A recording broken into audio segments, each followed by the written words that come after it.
বাপ কিছু সাহায্য করেছেন না? দাও, আমার খুব অনাহার আছে, দেন না। কি ব্যাপার স্যার আপনি? কে তুমি? তোমাকে তো চিনতে পারলাম না। স্যার আপনি আমাকে চিনতে পারছেন না? আমি সুরজ। না, কোন সুরজ? আমি আপনার কোম্পানিতে ম্যানেজার ছিলাম না। ও, এবার চিনতে পেরেছি। কিন্তু স্যার আমি তো কিছুই বুঝতে পারছি না, আপনি এত বড় কোম্পানির মালিক হয়ে রাস্তায় বসে ভিক্ষা করছেন কেন? সে অনেক ঘটনা, সবই আমার কপালের দোষ। হ্যাঁ, এইমাত্র বাড়িতে ঢুকছি। আরে না বাবা, এই সপ্তাহে আবার একবার দেখা করব। ঠিক আছে, রাখছি। I love you too. ছেলেটাকে ঘুম পাড়িয়ে রেখে তুমি কোথায় গিয়েছিলে? আমি কোথায় গিয়েছিলাম না গিয়েছিলাম সেই কৈফিয়ত তোমাকে দিতে হবে নাকি? অবশ্যই দিতে হবে, আমি তোমার স্বামী। ছেলের স্কুল যাওয়ার সময় হয়ে গেছে, আমাকে অফিস যেতে হবে। খাবার দাবার না করে তুমি কোথায় যাও না যাও সে কৈফিয়ত আমাকে দিবা না? আমি তোমার দাসী না যে আমার পার্সোনাল ব্যাপারে তোমাকে কৈফিয়ত দেব। তোমার মতো জানোয়ার মেয়ে আমি এই পৃথিবীতে তোমার দেখি। যদি আমাকে নিয়ে এতই সমস্যা হয় তাহলে ডিভোর্স দিয়ে দাও। তুমি কি ভাবছো আমার বিয়ে হবে না? তোমার মতো ছেলে না আমার পিছনে সবসময় 10টা করে ঘোরে। আচ্ছা, আমি তোমাকে যে কথাই বলি সবসময় তুমি এই কথাই কেন বলো? তোমার যদি অজ্ঞ ইচ্ছা থাকে তাহলে তুমি ওদের কাউকে বিয়ে করতে পারতে, আমাকে কেন বিয়ে করেছো? তোমার মতো ছেলেকে বিয়ে করতে আমার ভয় হয়ে গেছে, শুধু আব্বা জোর করেছিল তাই। তাহলে তোমার মতো ছেলে না আমার পায়ের নখেরও যোগ্য না। মা, আমার স্কুলে দেরি হয়ে যাচ্ছে, আমাকে নিয়ে চলো না। আমি পারবো না তোকে নিয়ে যেতে, তোর দায়িত্ববান বাপকে বল। চল বাবু, অফিস যাওয়ার পথে আমি তোকে স্কুলে নামিয়ে দেবো। Good morning sir. মর্নিং। কি ব্যাপার, বিনা পারমিশনে তুমি আমার কেবিনে? স্যার, আপনার জন্য খাবার নিয়ে এসেছি, খেয়ে নিন। কি তুমি আমার জন্য খাবার নিয়ে এসছো মানে? আমি জানি স্যার, কাল থেকে আপনি কিছু খাওয়া দাওয়া করেননি। আমি যে খাওয়া দাওয়া করিনি তুমি কি করে জানলে? স্যার, আপনার কোম্পানিতে আমি 3 বছর ধরে কাজ করছি। আপনি কবে খাওয়া দাওয়া করেন আর কবে করেন না সবই আমি আপনার মুখ দেখে বুঝতে পারি। জানো সালমা, আমি আমার স্ত্রীর সঙ্গে 10 বছর সংসার করছি, কিন্তু সে আমাকে চিনতে পারলো না। আর তুমি একটা কাজের মেয়ে হয়ে তুমি আমাকে কতটা চিনেছো। মন খারাপ করবেন না স্যার, যাকে যে যত বেশি সম্মান করে তার প্রতি তার খেয়াল থাকে। হয়তো আপনার স্ত্রী আপনাকে সম্মানই করে না। ওটাই হবে হয়তো। ওসব বাদ দেন স্যার, নিলেন খেলেন। স্যার, রান্নাটা ভালো হয়েছে? হ্যাঁ, খুব সুন্দর হয়েছে। স্যার, একটা কথা বলবো? হ্যাঁ বলো। বলছিলাম স্যার, আপনি যদি কিছু মনে না করেন তাহলে আজকে দুপুরের খাবারটা আমার বাড়িতে খেলে খুব খুশি হতাম। দুপুরে তোমার বাড়িতে? দয়া করে না করবেন না স্যার, আপনার মতো মানুষ যদি আমার বাড়িতে খেতে যায় নিজেকে খুব ধন্য মনে করব। ঠিক আছে, যাবো। আপনাকে অনেক অনেক ধন্যবাদ স্যার। সালমা। স্যার, আপনি চলে এসেছেন। হাসেন হাসেন বসেন, জন্য শরবত নিয়ে আসি। হ্যালো। আব্বা, বাড়ি আসো, আমার খুব ভয় লাগছে। কোনো ভয় নাই সোনা, তোমার মার কাছে থাকো, আমি একটু পরে আসছি। মাটা বাড়ি আসলে আমি কার কাছে থাকবো? কি তোমার মা বাড়িতে নেই? ঠিক আছে মা, আমি এক্ষুনি আসছি। কি ব্যাপার স্যার, চলে যাচ্ছেন যে? খাওয়া দাওয়া করবেন না? না না সালমা, আজ খাওয়া দাওয়া করবো না, আবার অন্যদিন আসবো, খুব এমার্জেন্সি আছে। শরবতটা তো খেয়ে যান। ঠিক আছে দাও।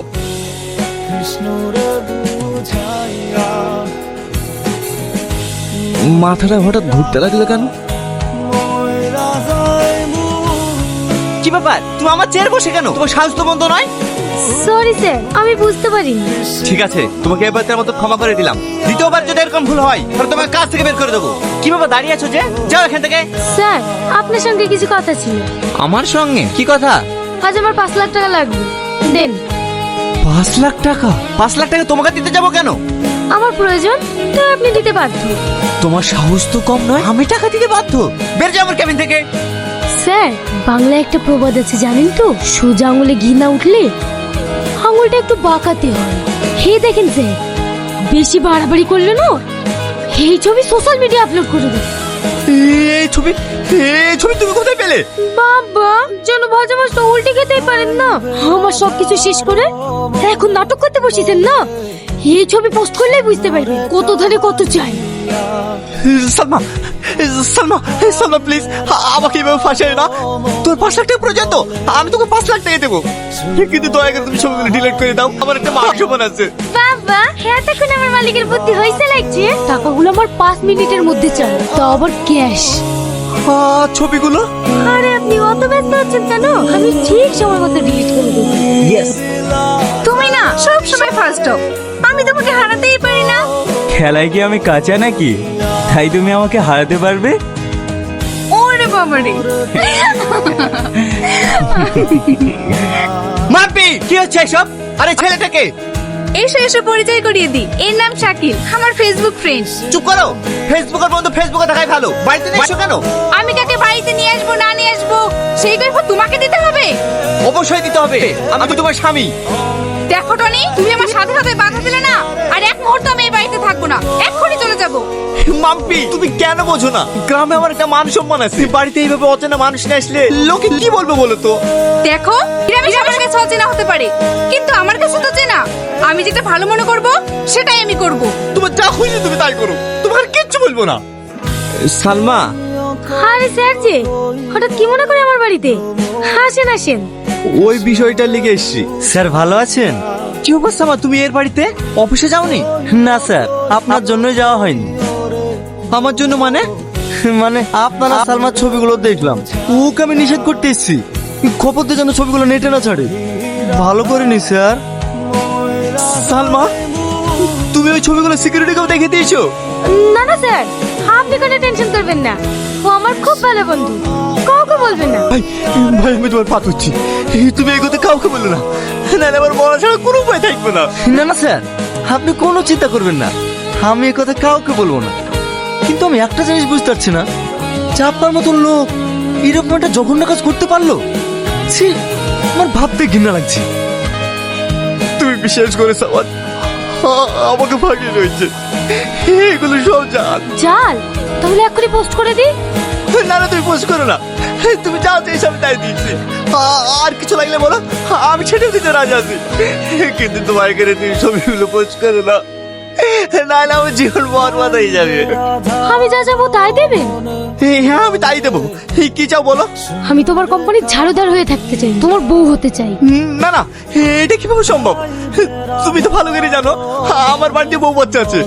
তোমার কত টাকা লাগবে বলো, তোমার যত টাকা লাগবে আমি দেবো, কিন্তু আমি তোমাকে বিয়ে করতে পারবো না। সেটা তোকে আগে ভাবতে হতো। আমার জীবনটা নষ্ট করে তুই সুখে সংসার করবি না, ওটা আমি হতে দেবো না। বিয়ে তোকে করতেই হবে। স্যার, আমার যেমন হয় মেয়েটা ঠিকই বলছে, বিয়েটা করে ফেলে, না হলে কিন্তু পরে বড় বিপদ হতে পারে। হোক বিপদ, দরকার আমি মরতেও রাজি আছি, কিন্তু এই বিয়ে আমি কখনোই করবো না। কি ব্যাপার স্যার, আপনার মতো লোক রাস্তায় রাস্তায় মদ খেয়ে ঘুরে বেড়াচ্ছে, এটা তো আমি বিশ্বাসই করতে পারছি না। অবিশ্বাসের কি আছে? যাকে বিশ্বাস করি সেই আমার সাথে বেইমানি করে। কি ব্যাপার, তুমি এখানে? কিছু জিনিস আছে, আপনার বউকে দেখাতে এসেছি। সালমা, আমি তোমার বাজারে বলছি, তুমি দয়া করে ছবিগুলো ওকে দেখাই না, নাহলে ও মেরে ফেলবে। তুমি আমার সংসারটা এভাবে সংসার করতে দিও না। কি ব্যাপার, তুমি এই মেয়েটাকে চেনো নাকি? চিনবো না কেন? এই মেয়েটা আমার অফিসে কাজ করে, ওর সামনে অসুস্থ তো, তাই আমার কাছে কিছু টাকা নিতে এসছে। আচ্ছা, তুমি যে কিছু পার্সোনাল কথা বলবে বলছিলে, কি কথা? এই টাকার কথাই বলছিলাম। আসলে স্যারের সামনে তো মুখ তুলে কথা বলতে পারি না, তাই আপনাকে বলতে এসেছিলাম। ঠিক আছে, ক টাকা চাইছে দিয়ে দাও। ঠিক আছে, আমি দিচ্ছি। তুমি কি করেছো এটা? তুমি যা বলেছো আমি তাই করেছি, তাই বলে তুমি আমার কোম্পানি ডুবাবো নাকি? এত মেজাজ কিসে? কি হয়েছে? কি হয়েছে মানে? এক সপ্তাহের মধ্যে 25 লাখ টাকা লস, এটা কিভাবে হয়? সে কৈফিয়ত কি তোমাকে দিতে হবে নাকি? আমাকে দিতে হবে, না হলে না এই কোম্পানি থেকে ঘাট ধাক্কা দিয়ে বের করে দেবো। কি বললি তুই? আমার ঘর ধাক্কা দিবি? তুই বেড়া। কি আশ্চর্য মহিলা রে, স্যারকে চড় দিল। এই তুই চুপ কর। এই কোম্পানির মালিক হলাম আমি, তাই আমি যেভাবে বলবো সেভাবেই তোদেরকে কাজ করতে হবে। কি কি বললি? তুই কোম্পানির মালিক নাকি? তোমরা সবাই দেখো, এ আমাদের কোম্পানির মালিক। বিশ্বাস হচ্ছে না? তোদের স্যারকে জিজ্ঞেস করে দেখ, এই কোম্পানির মালিক কে। স্যার, সালমা যেটা বললো সেটা কি সত্যি? হ্যাঁ সত্যি, এই কোম্পানি ওর নামে হয়ে গেছে। ম্যাডাম, আমার ভুল হয়ে গেছে, আপনি আমাকে ক্ষমা করে দেন। এই তোমরা সবাই শোনো, আজ থেকে এই কোম্পানির নতুন মালিক আমাদের সালমা ম্যাডাম। সিকিউরিটি, একে এখান থেকে ঘাড় ধাক্কা দিয়ে বের করে দাও। সালমা, আমি তোর কাছে হাত জোড় করে অনুরোধ করছি, তুমি আমাকে এই কোম্পানি থেকে বের করে দিও না। আমি এই কোম্পানি তিলে তিলে তৈরি করেছি, প্লিজ তুমি আমাকে এই কোম্পানি তোর মতো পাপিষ্টি এই কোম্পানিতে থাকবে না। এই, ওকে নিয়ে যাও। এই জানোয়ার, এ আমি কি শুনলাম? তুই পরে ঝাড়ুওয়ালাকে বিয়ে করে কোম্পানির নামে লিখে দিয়েছি? কি হলো, কথা বলছি না যে? এই বল আমার ভুল হয়েছে, তুমি আমাকে ক্ষমা করে দাও। ভুল হয়েছে না? এই বাড়ি লিখে দে। বল তুই এখানে বল, বল, বল। এবার তো তোমার মনের আশা পূরণ হইলো। আজ থেকে এই বাড়ির মালিক তুমি। যেহেতু আজ থেকে এই বাড়ির মালিক আমি, তখন এই বাড়িতে কোনো চরিত্রহীন লোক থাকবে না। এই তুই বের আমার বাড়ি থেকে। এটা তুমি কি বলছো? হ্যাঁ আমি ঠিক বলছি। তুই যেমন ঝাড়ুয়ালাকে বিয়ে করেছিস, আমিও তেমন তোকে ডিভোর্স দিয়ে অন্য ছেলেকে বিয়ে করেছি। কি হলো, তোর বিশ্বাস হচ্ছে না? শাকিল, বাইরে এসো তো। এই দেখ, এইটা হচ্ছে আমার নিউ হাজবেন্ড। তাহলে আমি কে? তুই তুই এই বাড়ি কেউ না, চল এখান থেকে। আমি যাবো না, আমি যাবো না, আমি এই বাড়ি ছেড়ে কোথাও যাও না। তুই যাবি নি, তোর বাপ যাবে। তুমি দাঁড়িয়ে কি দেখছো? বের করে দাও ওকে। এই চল, আমি যাবো না, আমাকে ছেড়ে দাও। আমি যাবো না, এই বাড়ি থেকে আমি যাবো না। চল বলছি। এই সালমা, আমার বউ অন্য একটা ছেলেকে বিয়ে করে ফেলেছে। আমি তো তোমাকে বিয়ে করেছি, আমার কোম্পানি টাকা পয়সা কিচ্ছু দরকার নাই। তুমি শুধু আমাকে একটু থাকার জায়গা দাও, তাহলেই হবে। দান ছত্র খুলে রেখেছে নাকি যে যাকে তাকে আশ্রয় দেবো? তুমি তুমি এই কথা বলছো কেন ভাই? কারণ এটা আমার বাড়ি। তোমার বাড়ি মানে? মানে এটা আমি বলছি, এটা আমার স্বামী আর আমি ওর স্ত্রী। তুমি প্ল্যান করে। হ্যাঁ, তুই যেটা ভেবেছিস সেটাই। এবার বুঝতে পেরেছিস? যা এখান থেকে। আমার সাথে সবাই বেইমানি করছে, আমি এখন পথের বিজ্ঞানী হয়ে গেছি।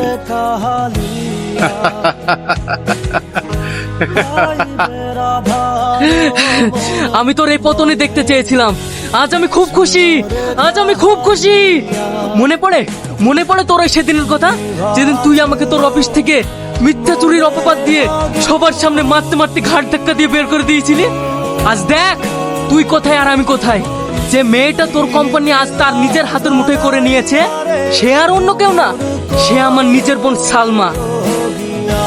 আর মানে তোর বোন সালমা? চলো ভাই।